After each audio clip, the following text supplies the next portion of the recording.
Tomorrow, in ancient Israel, there would have been a very special offering given, a very unique offering that was given. It was something unique among the holy days, something we see commanded as a special part of the events and the activities of these days of unleavened bread.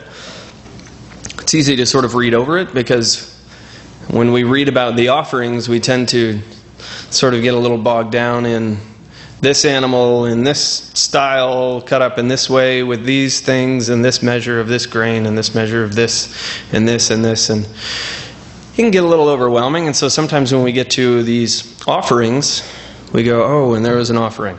Okay. And we keep moving.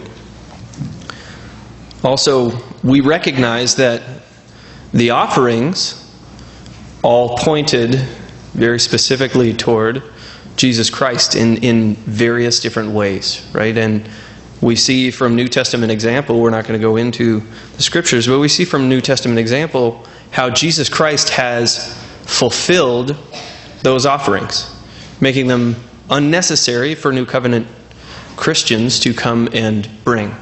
So we don't bring these offerings, right? We understand that they are a part of God's law, that Jesus Christ then came and He became those offerings and is those offerings for us. But we learn a lot and can learn a lot from those offerings. Again, because they pointed to Jesus Christ. And they teach us things about Jesus Christ. We'll look at one of those offerings today, the wave sheaf offering.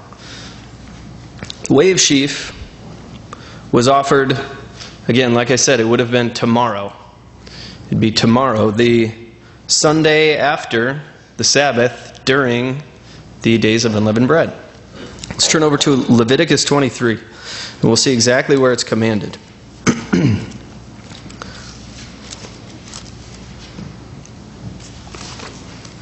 Leviticus 23 and verse 10. Now you'll notice this is in the context again of the days of unleavened bread. In verse 4 we see the command is issued regarding the days of unleavened bread. These are the feasts of the Lord, holy convocations. Verse 5, on the 14th day of the first month, at twilight is the Lord's Passover. And on the 15th day of the same month is the feast of unleavened bread. 7 days you must eat unleavened bread. On the first day you shall have a holy convocation, which is what we did this past Tuesday. You shall do no customary work on it. You shall offer an offering made by fire to the Lord for 7 days. We see those offerings described over in Numbers. It says, here's the offering that you're to offer every day of these 7 days of unleavened bread. And the seventh day shall be a holy convocation, and so we'll be here on Monday. And you shall do no customary work on it. Now, right here in the middle of this, he gives this special command. It says, and the Lord spoke to Moses, saying, speak to the children of Israel and say to them, when you come into the land which I will give you, and reap its harvest, then you shall bring a sheaf of the first fruits of your harvest to the priest. He shall wave the sheaf before the Lord to be accepted on your behalf. On the day after the Sabbath, the priest shall wave it. It's referring to the Sabbath right here in the context of the days of unleavened bread. And you shall offer on that day, when you wave the sheaf, a male lamb of the first year without blemish, as a burnt offering to the Lord. So this is in addition to all the other offerings that were being made during the days of unleavened bread. This special wave sheaf offering was given, and along with it, a burnt offering of a lamb without blemish. Its grain offering shall be 2/10 of an ephah of fine flour mixed with oil, an offering made by fire to the Lord for a sweet aroma, and its drink offering shall be of wine, 1/4 of a hin. And you might see some type there in the symbols that we took on Passover, that there was a lamb offered, that there was flour offered, that there was wine offered. You shall eat neither bread, nor parched grain, nor fresh grain until the same day that you have brought an offering to your God. It shall be a statute forever throughout your generations in all your dwellings. That presentation of that first sheaf. Historically, that first sheaf we find would have been reaped on Saturday night after the Sabbath had ended. Would have been reaped on Saturday night, and then it would have been brought as an offering that Sunday. It would have been brought and offered up, and this was the sheaf. This represented, Expositor's Bible commentary puts it this way. It says, the presentation of the sheaf on the day after the Sabbath symbolized the dedication of the whole year's crop. And until this was done, none of the new grain was to be eaten. So we see an interesting limitation. God commands them, He says, don't eat anything that you reap until you've done this. You have to do this first. You have to offer this. This wave sheaf is going to be the very beginning of your harvest for the whole year. And it represents the first of your first fruits. It's also interesting because if we continue in verse 15, we see that offering on that day is a very special marker that we still rely on today. Verse 15, and you shall count for yourselves from the day after the Sabbath, from the day that you brought the sheaf of the wave offering, 7 Sabbaths shall be completed.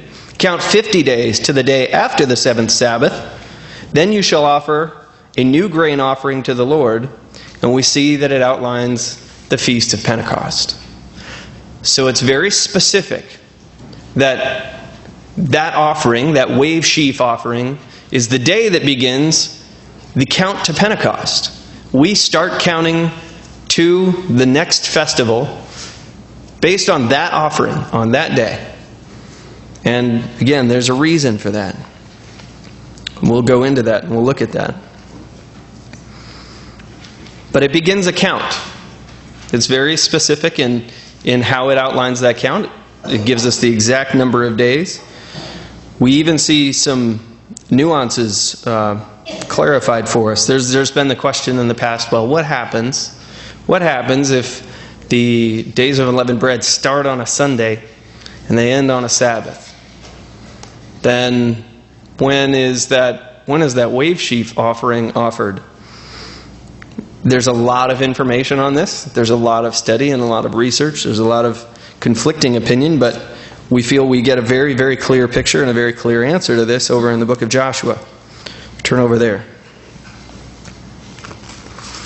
Because it is, again, because it's so tied into how we keep the next holy day, it's a big question. It's a question worth answering and worth figuring out. Joshua 5 and verse 10.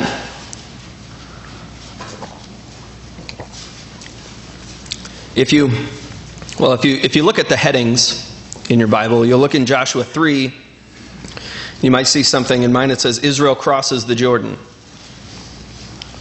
And then they set up some memorial stones. And then they're camped. Here in verse 10 we see they're camped in Gilgal. Now you'll remember in Leviticus 23, you don't have to turn back there, but in Leviticus 23, God says specifically, when you enter the land which I am going to give you and reap its harvest. Here they've crossed the Jordan. The Jordan was the boundary. You'll recall when they crossed the Jordan, as the priests, they walked into the Jordan carrying the Ark of the Covenant, and the Jordan stopped. It dried up. God was doing something special, signifying you're entering the promised land, and here He was going before them. So they now entered the promised land. Okay? And we see in Leviticus 23, it says, when you enter the land which I'm going to give you. So here they've done that. They've crossed the Jordan. They're camped in the promised land now. And it says, and you reap its harvest. That's the backdrop. So now we get to Joshua 5. Verse 10, when the children of Israel camped in Gilgal and kept the Passover on the 14th day of the month at twilight on the plains of Jericho, They ate of the produce of the land on the day after the Passover, unleavened bread and parched grain on the very same day. Now it's very interesting that it tells us here very specifically they kept the Passover on the 14th and they ate of the produce of the land. If you have an Old King James, it might say there that they ate old grain. Old is not there in the text. They didn't eat old grain. They were eating the produce of the land. They were eating what they had harvested. So this was grain that they had harvested. It was the produce of the land, and they're there about to eat it. And notice also, it even goes as specific as to say that they ate parched grain. The command over in Leviticus 23 is very specific. You're not supposed to eat any parched grain until you've offered the wave sheaf. And yet we find here that they ate of the produce of the land on the day after the Passover. That would be right here at the beginning of the days of unleavened bread. The day after the Passover, they would have eaten it. Because the day after the Passover, it's the first day of unleavened bread, you'll recall. The Passover is killed on the 14th. And then the days of unleavened bread begin at evening on the 15th. So they would have eaten grain here on the 15th. Sometime after, presumably, it would have that wave sheaf would have had to have been offered that day on the very beginning of the days of unleavened bread. So presumably we're looking at a scenario here. The only way that really makes sense in context is that we're looking at a scenario where the first day of unleavened bread was on a Sunday. So we see here that when it falls that way, that the wave sheaf is offered on that Sunday. The wave sheaf is always offered, and there's been a lot of debate about this for millennia, but the wave sheaf is understood that it needs to be offered during the days of unleavened bread. The Pharisees, I believe, they contended with that idea, and they would offer the wave sheaf on the Sunday after the Sabbath during the days of unleavened bread, delaying their count to Pentecost by a week.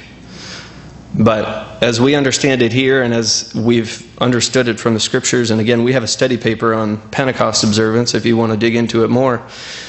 But as we understand it, the wave sheaf offering was offered during the days of unleavened bread. I think as we get into some of the New Testament fulfillment, we'll see why that is also very important. This has new covenant significance. We look at this and we say that's a very interesting tradition. It's interesting maybe that they couldn't eat of it until they had thanked God for this harvest and dedicated it, and it's a really nice way of acknowledging God and all of the things that He was providing for them. But it's more than that. It's more than just this agricultural tradition. It has relevance to us.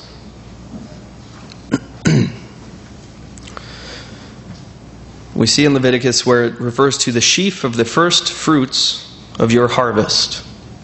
Now there were two harvests that occurred. There were two early harvests. The earliest harvest would have been the barley crop.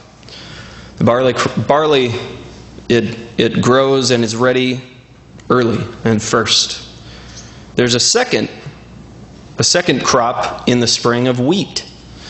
So the first crop that would have been reaped and that would have been offered would have been this barley crop, and the second would have been wheat. The barley precedes the wheat, but they're both considered early harvests. They're both spring harvests. They're not the autumn harvest, the later harvest, the bigger harvest. We see these two early harvests. We see that these are types. God actually, I believe He actually set up the agricultural system to give us an example, not the other way around. I don't think He's just using the agricultural system to say, oh yeah, this is kind of like something. I think He actually set up this agricultural system so that He could show us something, so that He could teach us something. We see over in 1 Corinthians 15. Let's take a look there.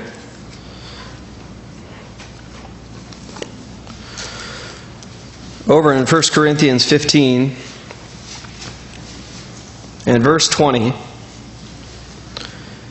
it says, "But now Christ is risen from the dead and has become the first fruits of those who have fallen asleep." So Jesus Christ is a first fruit. He is the first fruits. And he is called here the first fruits. But we see also that he's not the only one. He is the only one right now that is really fully a first fruit. But he's not the only one that is referred to as a first fruit in Scripture. Let's drop a little bit down in verse 23.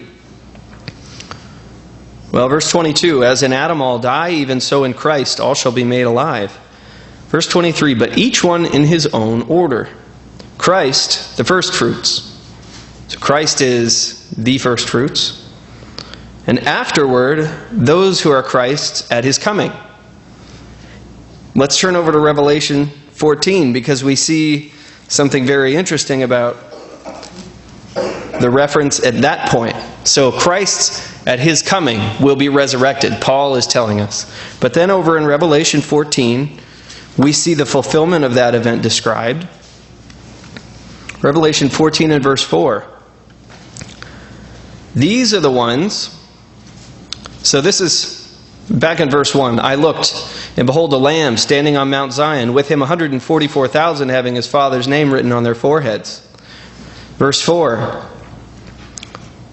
"These are the ones who are not defiled with women, for they are virgins. These are the ones who follow the Lamb wherever he goes. And these were redeemed from among men, being firstfruits to God and to the Lamb." So here we see Jesus Christ standing on Mount Zion, and with him these who are called firstfruits. So here he has returned, and those who are resurrected with him at his coming, referenced as firstfruits. So we see there's these two types of firstfruits. There's this initial harvest, that was waved before God, this wave sheaf. And there are these other firstfruits that are pointed to. Let's go back to Leviticus 23, because we see a little more about this.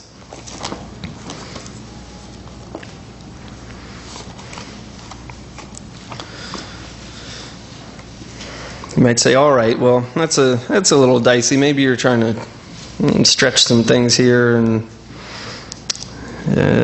I don't know about that. Leviticus 23 and verse 20. We see another reference to first fruits. And again, it's not first fruits referring to the wave sheaf. It's not first fruits even referring to the barley crop. Here now we're told about something that was going to happen on Pentecost. Right? This is that second early harvest. There's the barley crop. It was the very first. There's this wheat crop that is harvested around Pentecost. And in verse 20, we see the priests shall wave them, referring to the sacrifices that are described, with the bread of the first fruits as a wave offering before the Lord with the two lambs.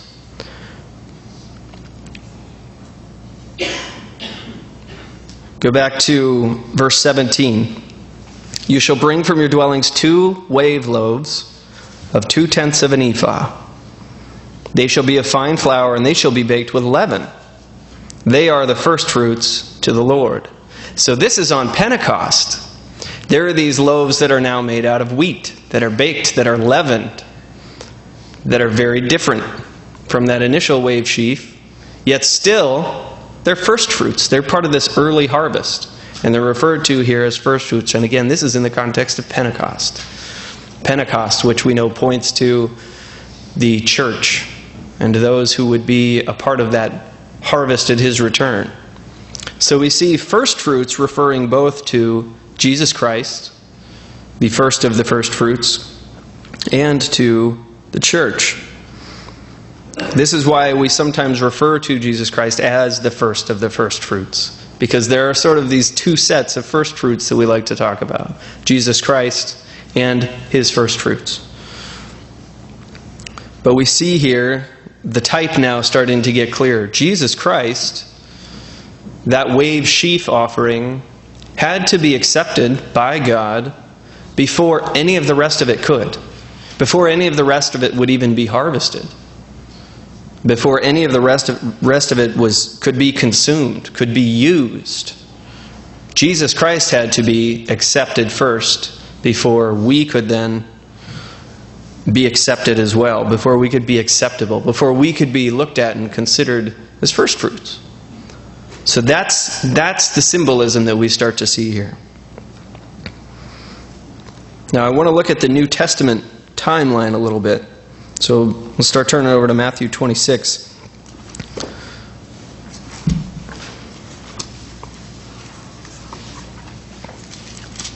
I want to digress just a little bit, because as it happens, tomorrow, which again for us we recognize as being the day that the wave sheaf would have been offered, this year also happens to be a day on which a lot of people will be observing some symbols that might look something like the things that we're talking about. It's this pagan ritual known as Easter that's falsely been associated with what we observe, with what we understand to be true out of the Bible. But let's notice, because there's a discrepancy here, when we're talking about the timeline of the Passover, of the days of unleavened bread, of the wave sheaf offering, we're very closely connected to and talking about the timeline of Jesus Christ, His crucifixion, His death, His burial, and His resurrection. These are all connected. They're all very relevant. So when we see these observances tomorrow, there are some very important things to recognize about things like timeline that become very critical and start to make it extremely clear and very evident that there's no association between the two. Let's go to Matthew 26 and verse 17. We're going to look at, again, the timeline of Jesus Christ's death, burial, resurrection, and offering of Himself to God. His acceptance before God, fulfilling that wave sheaf offering and that type. Most of the world observed yesterday as Good Friday, the day that Jesus Christ would have been crucified in their understanding. And then we'll observe yesterday or tomorrow as the day in which Jesus Christ was resurrected. That whole timeline doesn't fit with what Jesus Christ said when He said that He would be in the grave for 3 days and 3 nights. Matthew 26 and verse 17. We'll start at sort of the beginning of the sequence. Verse 17. Now on the first day of the Feast of Unleavened Bread, the disciples came to Jesus, saying to Him, "Where do you want us to prepare for you to eat the Passover?" When it says first day of the Feast of Unleavened Bread, it's referring to the day there leading into the Passover. It's the first of unleavened bread. I've heard this explained as potentially the first of the week there beginning into unleavened bread. But we recognize and we clearly see that this day is not actually the holy day, because we'll look and we'll see elsewhere where it's where the holy day is directly referenced. We know that Jesus Christ Himself was killed the day before the holy day. And we see that He took the Passover, right, on the 14th, the way that it was commanded, and then the 15th would have been the holy day. So here they're preparing for the Passover. They're preparing to have the dinner. They're preparing in advance of His betrayal and His arrest. In verse 20, we see Jesus sat down. It says, when evening had come, so when evening had come, right, and now they're into the 14th. When evening had come, He sat down with the 12. So presumably sundown, and Passover begins. And we see him, we go through the rest of Matthew 26. We see the symbols of the bread and wine. Verse 26. He gives them, take, eat, this is my body. And he says, this is my blood. So he gives them the symbols of the Passover. In verse 36, we see that, okay, now they travel across and they're at the garden in Gethsemane. Down in verse 47, we see Judas and the chief priests. They come and they arrest Jesus. We see he's taken by night before the Sanhedrin. We see the whole timeline going along. We see in verse 74,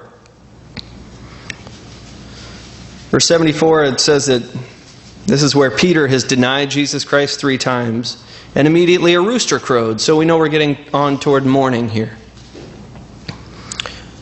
In Matthew 27, we see the morning came.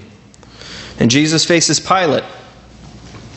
And Pilate tells the people, I know it's your tradition that at the feast, I release to you a prisoner. So in advance of that coming feast, that coming high day that was about to start, he's going to release to them a prisoner. So we see this is clearly the day right before the holy day.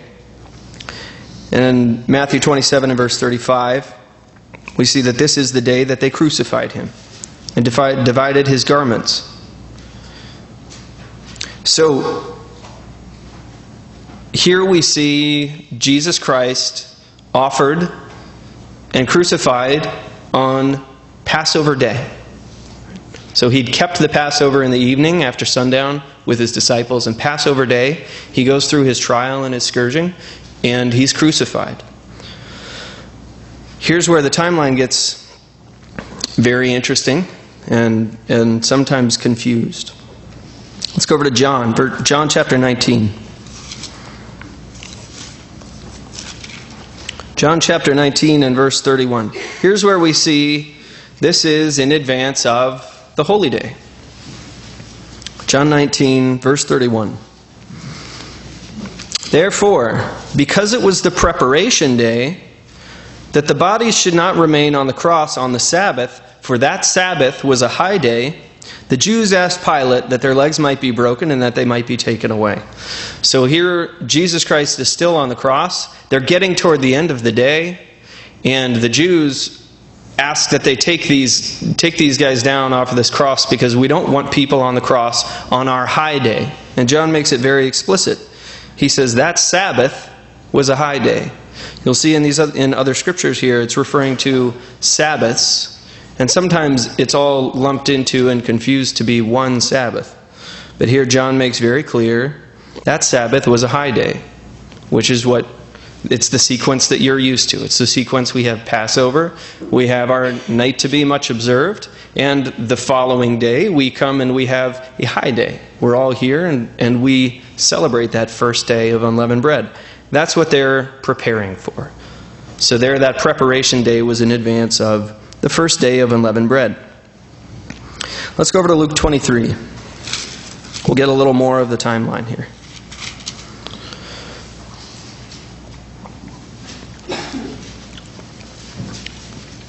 Luke 23 and verse 50. Now behold, there was a man named Joseph, a council member, a good and just man. He had not consented to their decision. Indeed, he was from Arimathea, a city of the Jews, who himself was also waiting for the kingdom of God. This man went to Pilate and asked for the body of Jesus. Then he took it down, wrapped it in linen, and laid it in a tomb that was hewn out of the rock where no one had ever lain before. And that day was the preparation, and the Sabbath drew near. Now we see from John that preparation, that Sabbath being referred to here, is the first holy day. So Joseph asks for the body, he prepares it as the Sabbath draws near, and presumably buries it there sometime.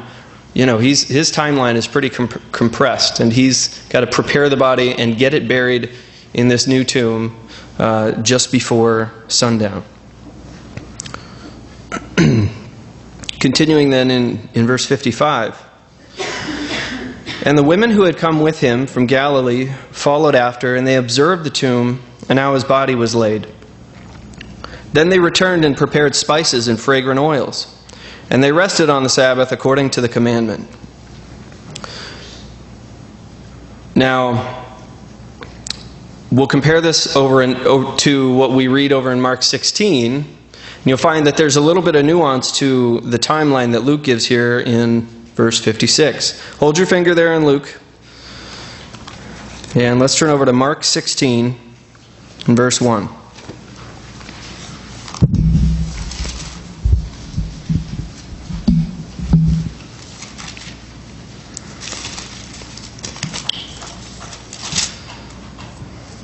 Mark 16 and verse 1.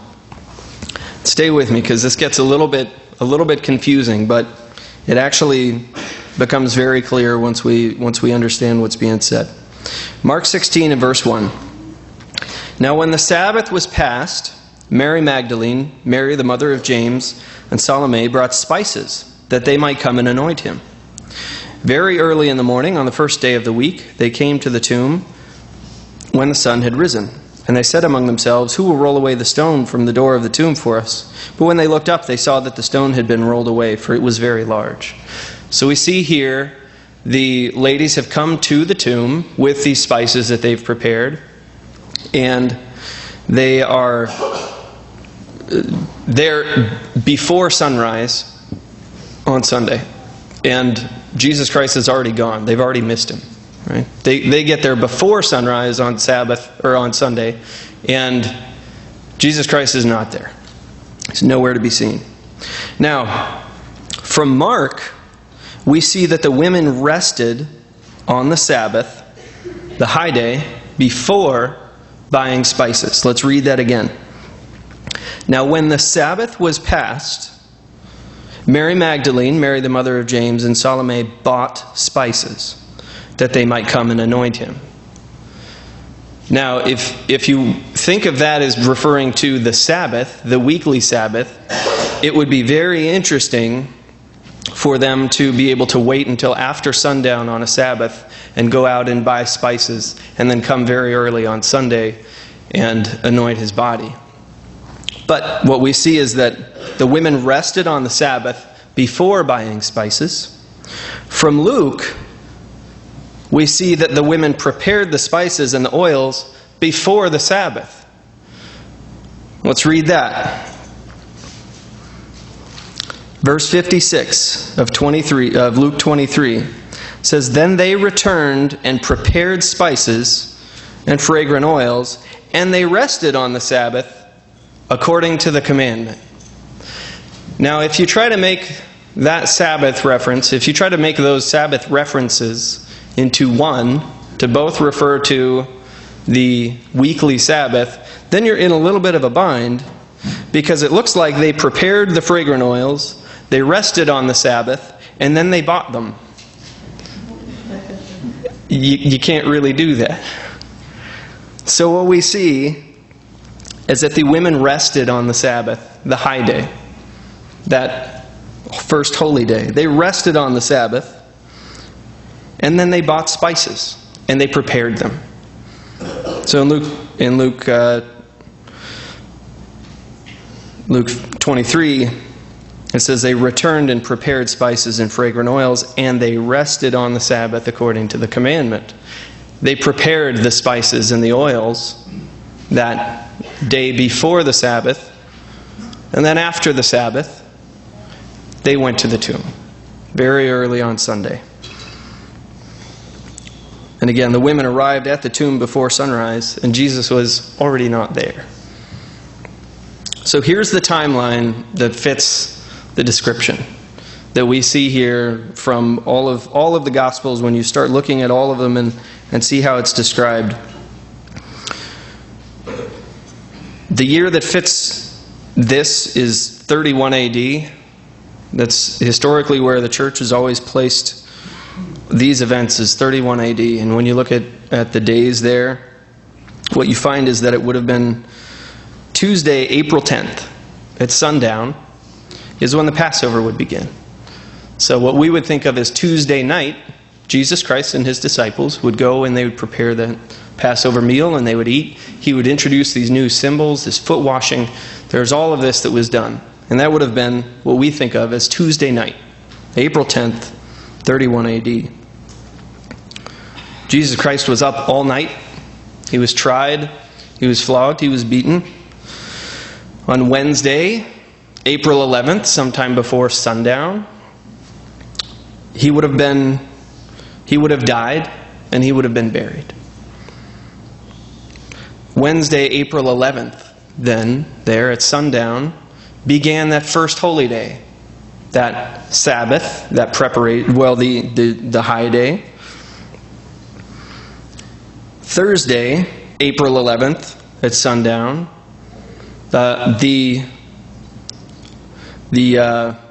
actually it's Wednesday would have been the 11th, Thursday would have been the 12th.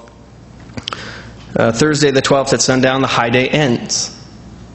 So at that point, at the end of the holy day there, Jesus has been in the tomb for one full 24-hour cycle. Then we see that Thursday, sometime after sundown on that Thursday, after the holy day had ended, and into Friday, somewhere in there, the women would have gone and purchased the spices and purchased the oils and prepared them. And then they would have rested on that following Sabbath day. So that Friday night, the Sabbath begins, the weekly Sabbath, and Jesus Christ has been in his tomb for 2 24-hour cycles. And then that Sabbath, the end of that Sabbath, at the end of that Saturday, Jesus Christ was resurrected. He's been in his tomb for that 3 24-hour cycles. 3 days, 3 nights, he's in his tomb. And then the ladies, they gather their oils and their spices, and while it's still dark, they run to the tomb, and they're going to anoint his body and prepare it, because they didn't have time to do all of that, all the preparation for the holy days. And then they had to get the oil and the spices and prepare them, and then they had to wait for the Sabbath, and then they needed to go get to the tomb and finally prepare it. And by the time they get there, he's already gone. Understanding the timing of his crucifixion in relation to the days of unleavened bread is really critical to understanding the fulfillment of the way of Sheaf.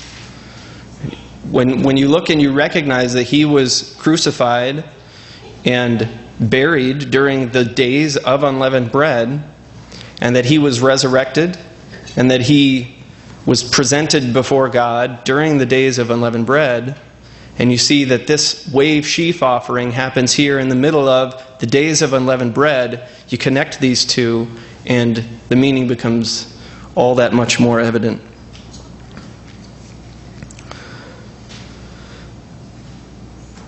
We see that Jesus Christ fulfilled the wave sheaf offering that day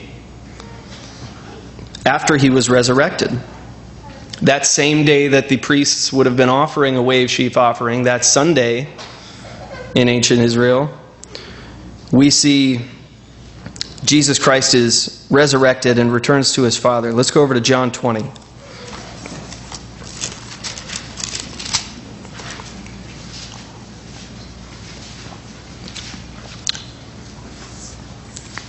John 20 and verse 11.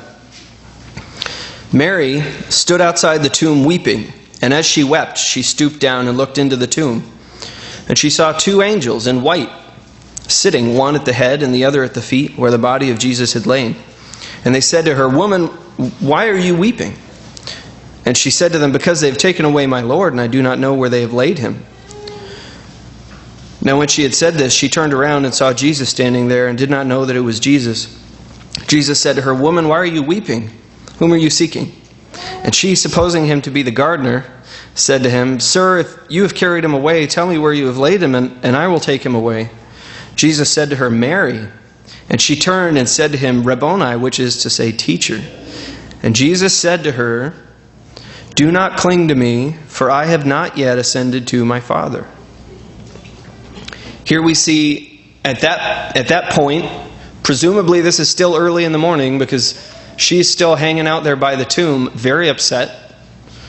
Right? She's come to prepare a body that was not adequately prepared, and obviously somebody who she loved. And so she's there, still hanging out by the tomb, and has this conversation with Jesus Christ. And he says, I haven't yet ascended to my Father. Again, this is the Sunday after the Sabbath. This is the day of the wave sheaf. Now let's drop down to verse 19. The same day at evening. So the same day, it's the same Sunday, the same day at evening, being the first day of the week, when the doors were shut, where the disciples were assembled for fear of the Jews, Jesus came and stood in the midst and said to them, Peace be with you. And when he had said this, he showed them his hands and his side, and the disciples were glad when they saw the Lord. So Jesus said to them again, Peace to you. As the Father has sent me, I also send to you.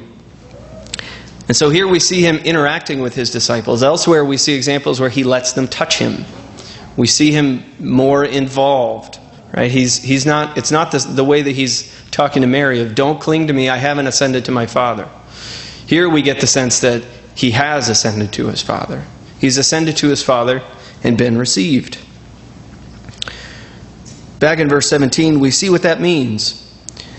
He says, Go to my brethren and say to them, I am ascending to my Father and your Father, and to my God and your God. He makes it very clear that, look, this is all done now, and now I'm going to my Father, who is also your Father, my God, who is also your God. Something has happened here. Something big, something momentous happened here. He ascended to God, and all of a sudden, he really starts saying, your God, your Father, my Father. Now we see he's very inclusive, because it's possible. At this point, it's finally possible for there to be more than one first fruit. He's been accepted as the first fruit. And now, after he's ascended to his Father, there can be more than one first fruit. The point of all this is that without a Savior, without Jesus Christ, who could live the perfect life that he lived and be resurrected, there could be no later harvest. Without that first harvest, without an acceptable first harvest dedicated to recognize the coming harvests, without that first harvest being accepted, there would be no later harvest, no salvation for mankind. We wouldn't talk about ourselves as first fruits. We wouldn't think of a great harvest of all humanity. There'd be no harvesting without that first of the first fruits. Let's go to Romans 8 in conclusion. Romans 8 and verse 29.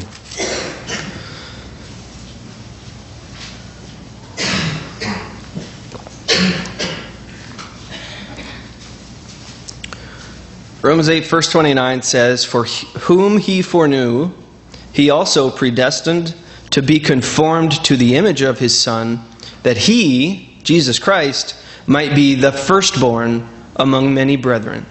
That's the type of first fruits that we recognize and that we see in Jesus Christ. And when we talk about many brethren, we're talking about more first fruits and even later first fruits. But we see something interesting here in verse 29. It's not just that, well, he wanted to resurrect Jesus Christ and then all these others could come later. It says, those he foreknew, he also predestined to be conformed to the image of his Son, that he might be the firstborn among many brethren.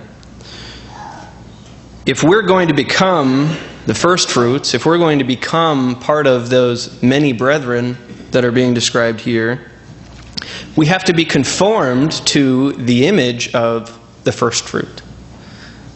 So we can't just look at what he did and say, oh, that's really great, that's really nice. God did all this amazing stuff. God says he's calling us to be conformed to his image, to his likeness. He wants us in his likeness. And so he's calling us to be conformed to it. He's calling us to be like Jesus Christ, to have his mind, to walk as he walked. So, as we begin our count toward Passover, we should remember that it begins with Jesus Christ. This whole plan and this whole process and unlocking of all this potential and this opportunity begins with Jesus Christ. And that his acceptance as the first fruit enables us to become first fruits.